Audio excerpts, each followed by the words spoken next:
Right. Thank you.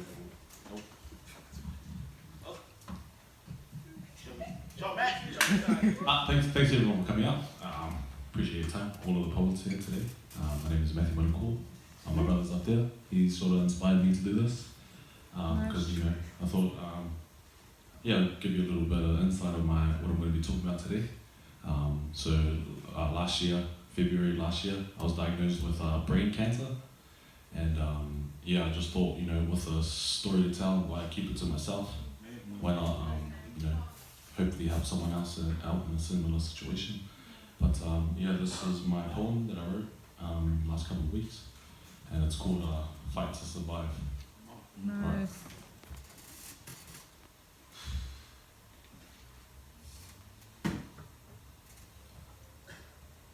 Picture this.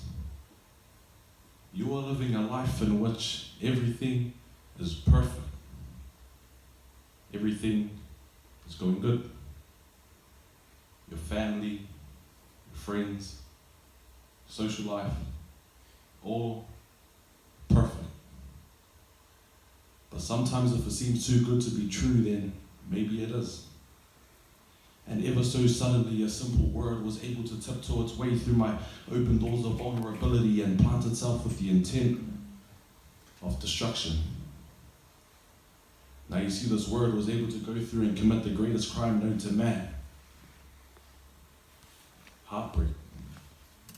Serially victimizing all walks of life on this beautiful green earth, causing fear and stress to those who are able to confess its deadly name, cancer. To some, cancer is just a word that we've known and heard. Cancer is notorious for its bullets of distress that pierces on the innocent people of this earth. I am a fighter. Literally and figuratively speaking, I am a fighter. I have fought in the greatest war known to man. I am a fighter. I have danced around with death. I am a fighter. A scalpel full of questions picking at my head for hours on end. I am a fighter. My 3 championship belts scarred across my head. I am a fighter. You may look at me now and think that I'm just another piece of the puzzle. Yet, little did you know that I fought in the hardest struggle. Therefore, I am a fighter. A fighter that has knocked the lights out of a sickening disease. A fighter that wears his heart on his sleeve. A fighter that has endured the impossible. You see, a fighter does not have to put on gloves and punch. A fighter does not require brutal physicality. A fighter is defined as someone who will fight. And so I ball my fists and extend my arms not only to hit away negativity, but to extend my arms for victory, because I have fought the impossible. And after 12 rounds, the judges scored me in 8 hours of enlightenment. I am blessed. Cancer. You see, this poisonous name was able to go through and commit the greatest crime known to man. Heartbreak. Rippling through the course of man, this poisonous 6-letter word has victimized a lot of innocent people on this earth. That has broken spirits, it has crushed dreams and hopes together. And so it did. February 24th, 2016, this word decided to foolishly attempt to manifest its claws of injustice into my life, but I guess it failed.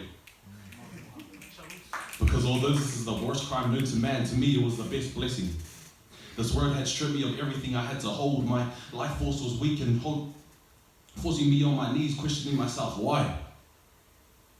But I guess cancer does not care who you are, does not care what race you are, what age you are, how tall your mountain is, or how wide your river is. It does not care what your name is, what your main trait is. It is inevitable.